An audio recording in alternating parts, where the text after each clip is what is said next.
तो स्टूडेंट्स, हम बात कर रहे थे क्लास 12th की बायोलॉजी के चैप्टर सेकंड की, जिसका नेम है पुष्पी पादपों में लैंगिक जनन। आज उसी चैप्टर से हम कुछ जो आगे के टॉपिक हैं उनके बारे में समझेंगे। जैसे आज हम इसमें जानेंगे प्रसुप्ति के बारे में, असंग जनन के बारे में, बहुभ्रूणता के बारे में। तो चलिए स्टार्ट करते हैं। प्रसुप्ति क्या होती है? बीजांड का अध्यावरण बीज के ऊपर सख्त प्रोटेक्टिव कवरिंग बना लेता है और बीज के आवरण में बीजांड द्वार एक छोटे छिद्र के रूप में रह जाता है। बीज अंकुरण के समय यह ऑक्सीजन एवं जल के प्रवेश को सुगम बनाता है। जैसे जैसे बीज परिपक्व होता है उसके अंदर जल की मात्रा घटने लगती है तथा बीज अपेक्षाकृत शुष्क होता जाता है। फलस्वरूप सामान्य अपापचयी क्रिया धीमी पड़ने लगती हैं। भ्रूण निष्क्रियता की दिशा में प्रवेश कर जाता है, जिसे प्रसुप्ति कहते हैं।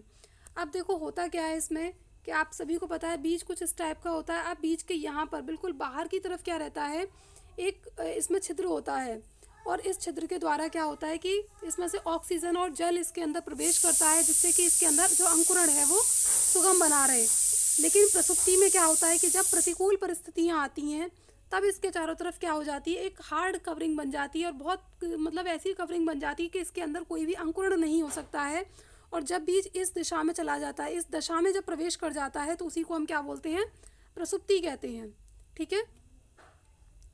अब नेक्स्ट हम इसमें जानेंगे जैसे जैसे बीजांड परिपक्व होकर बीज बनते हैं। बीजांड से ही क्या बन रहे हैं, बीज बन रहे हैं। और जैसे जैसे बीज परिपक्व होकर क्या बनाते हैं, बीज बन जाते हैं, तो अंडाशय फल के रूप में विकसित हो जाता है। ये कल हमने जाना था कि जो बीजांड होते हैं वो परिपक्व होकर किसको बना देंगे, बीज को बना देंगे। और अंडाशय परिपक्व होकर किसको बना देता है, फल में विकसित हो जाता है। बीजांड का बीज के रूप में तथा अंडाशय का फल के रूप में रूपांतरण साथ साथ चलता है ये। ठीक है। अंडाशय की दीवार फल की दीवार के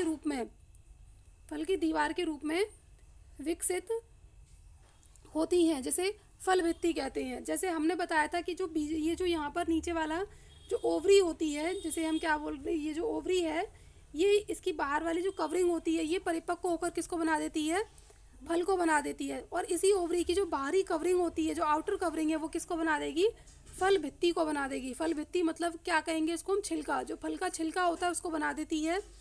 फल अमरूद, आम, संतरे आदि की भांति गूदेदार हो सकते हैं अथवा मूंगफली, सरसों आदि की तरह शुष्क भी हो सकते हैं। तो फल कैसे हो सकते हैं, दो तरीके के हो सकते हैं, ड्राई भी हो सकते हैं और फ्लैशी भी हो सकते हैं। ठीक है। अब इसके बाद हम इसमें जानेंगे आभासी फल और जो यथार्थ फल होते हैं उनके बारे में। आभासी फल कौन से होते हैं, अधिकतर पादपों में जब तक अंडाशय से फल विकसित होते हैं उसके अन्य पुष्पीय अंश अपसहित एवं झड़ जाते हैं। जो मतलब उसके जो पुष्पीय अंश होते हैं, यहाँ पर यह बताया जा रहा है कि जब तक अंडाशय विकसित होगा उसके साथ उस पर जो आने वाले जो दूसरे पुष्पीय अंश जो होते हैं, जैसे कि उस पर दल होता है, दल और जो होते हैं कैलिक्स है, कोरोला है, जिसे हम दल पुंज और दल कहते हैं, वो सब क्या होते हैं उसमें से झड़ जाते हैं। और केवल जैसे ओवरी है और ओवरी ही इसमें रहेगी और ओवरी जाकर क्या बना देती है, फल को बना देती है। नॉर्मली ये प्रोसेसिंग चलती है। लेकिन कुछ प्रजातियों में क्या होता है, जैसे कि सेब है, स्ट्रॉबेरी है, अखरोट है आदि में फल की रचना में पुष्पासन की भी महत्वपूर्ण भागीदारी निभाता है। जिसके ऊपर ये रहेगा फल उसको कहते हैं पुष्पासन। तो वो भी क्या करता है, इसमें फल को बनाने में एक महत्वपूर्ण भूमिका निभाता है। और ऐसे ही फल को क्या कहते हैं, आभासी फल कहते हैं। अधिकतर फल केवल अंडाशय से विकसित होते हैं और कुछ ऐसे फल होते हैं जो अंडाशय से ही विकसित हो जाते हैं, इनको हम क्या कहेंगे, यथार्थ फल कहेंगे। देखो सिंपल लैंग्वेज में क्या है कि जैसे एक दो तरीके के फल होते हैं, आभासी फल होते हैं और दूसरे क्या होते हैं, यथार्थ फल होते हैं। आभासी फल वो होते हैं जिनके अंदर हमने क्या पढ़े हैं कि पुष्प के 4 भाग होते हैं। दल होता है, दलपुंज होता है और पुमंग होता है और क्या होता है, जायांग होता है। ये 4 पार्ट होते हैं। अगर ये चारों पार्ट मिलकर किसी फल का निर्माण कर रहे हैं, अगर ये चारों पार्ट मिलकर, जिसमें हमने बताया दल है, दलपुंज है, दलपुंज, पुमंग और जायांग, अगर ये चारों पार्ट मिलकर किसी फल को बना रहे हैं तो उसको हम कहेंगे आभासी फल। और अगर इनमें से सारे फल जितने भी बाकी के जितने भी पार्ट्स हैं वो झड़ जाएं और केवल जो जायांग है, जिसे हम स्त्री केसर कहते हैं, जिसे ओवरी कहते हैं, वही मिलकर या अंडाशय ही क्या बना रहा है, वे फल को अगर विकसित कर रहा है तो उसको हम क्या कहेंगे, यथार्थ फल कहेंगे। समझ में आ गया। मतलब यहाँ पर ये है आभासी फल, तो ये है होते हैं जिनमें जो चारों पार्ट हैं पुष्प के, अगर चारों पार्ट मिलकर किसी फल को बना रहे हैं तो उसको हम कहेंगे आभासी फल। जैसे दल है, दलपुंज है और जायांग है और पुमंग है। अगर ये चारों पार्ट मिलकर किसी फल को बना रहे हैं तो हम उसको कहेंगे आभासी फल। और जिसमें केवल अंडाशय ही साथ दे रहा है और अंडाशय ही क्या बना रहा है, आगे फल को बना रहा है, तो उसको हम क्या कहेंगे, यथार्थ फल या उसको वास्तविक फल हम उसको कहते हैं। अब नेक्स्ट हम इसमें जानेंगे अनिषेक फलन के बारे में। यद्यपि अधिकतर प्रजातियों में फल निषेचन का परिणाम होते हैं। ठीक है, क्या होता है, निषेचन होता है। निषेचन आप समझते ही हैं कि जब दोनों डिफरेंट स्ट्रेन्स के, जैसे मेल और फीमेल दोनों के, जब इसमें ओवा और स्पर्म्स आकर मिलेंगे तभी तो किसी के अंदर निषेचन होगा। तो ज़्यादातर फल कैसे बनता है, निषेचन के बाद ही बनता है ना। निषेचन का परिणाम होता है फल, या कोई भी अगर चीज़ बन रही है आगे तो निषेचन के बाद ही आगे बनेगी।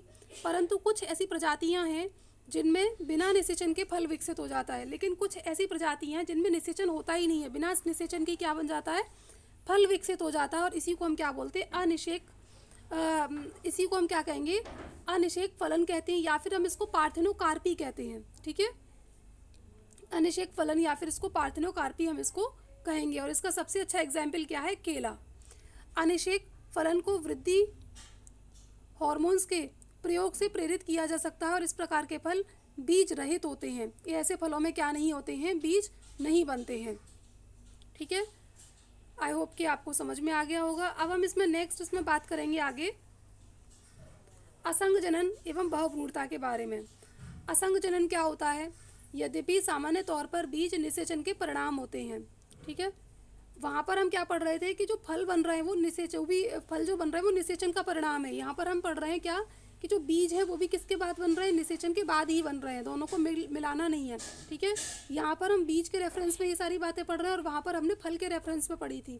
ठीक है, तो यहाँ पर क्या कह रहे हैं, यद्यपि सामान्य तौर पर बीज निषेचन के परिणाम होते हैं, कुछ एक पुष्पी पादपों जैसे कि स्ट्रेटसिया तथा घासों में क्या होता है, बिना निषेचन के ही बीज पैदा करने की क्रिया या पैदा करने की प्रक्रिया विकसित कर ली जाती है। इसी को हम क्या कहेंगे, असंग जनन कहते हैं। ठीक है, अधिकतर क्या होता है कि बीज किससे बनता है, निषेचन के बाद बनता है ना, निषेचन का परिणाम होता है। लेकिन कभी कभी क्या होता है कि बिना निषेचन के अगर बीज बन जाए तो उसी प्रोसेस को हम क्या कहेंगे, उसी को हम कहते हैं असंग जनन कहते हैं। अगर सिंपल से सिंपल वर्ड में अगर हम इसको समझे तो ये कह सकते हैं कि बिना निषेचन के बीज बनने की प्रक्रिया को ही हम असंग जनन कहते हैं। समझ में आ गया। अब नेक्स्ट हम इसमें बात करेंगे बहुभ्रूणता। बहुभ्रूणता क्या कहती है, क्या होता है कि जब एक ही बीजांड के अंदर नॉर्मली क्या होता है, एक बीज बनता है, लेकिन एक मतलब जो बीजांड होता है उसमें मतलब एक ही भ्रूण उसके अंदर बनेगा, एक बीजांड के अंदर एक ही भ्रूण उसमें विकसित होता है। लेकिन कभी कभी क्या होता है कि काफ़ी सारे भ्रूण अगर एक ही बीजांड के अगर अंदर बन जाते हैं, एक बीजांड के अंदर जब बहुत सारे भ्रूण जब बन जाते हैं तो उसी को हम क्या कहते हैं, बहुभ्रूणता कहते हैं। सिंपल वर्ड में क्या कह सकते हैं, एक बीजांड के अंदर एक से अधिक अगर भ्रूण बन रहे हैं तो उसी को हम क्या कहेंगे, उसी प्रोसेस को हम बहुभ्रूणता के नाम से जानते हैं। तो आज ये आपका ये जो चैप्टर 2 है वो फिनिश हो जाता है और आई होप कि आपको समझ में आया होगा। Thank you students.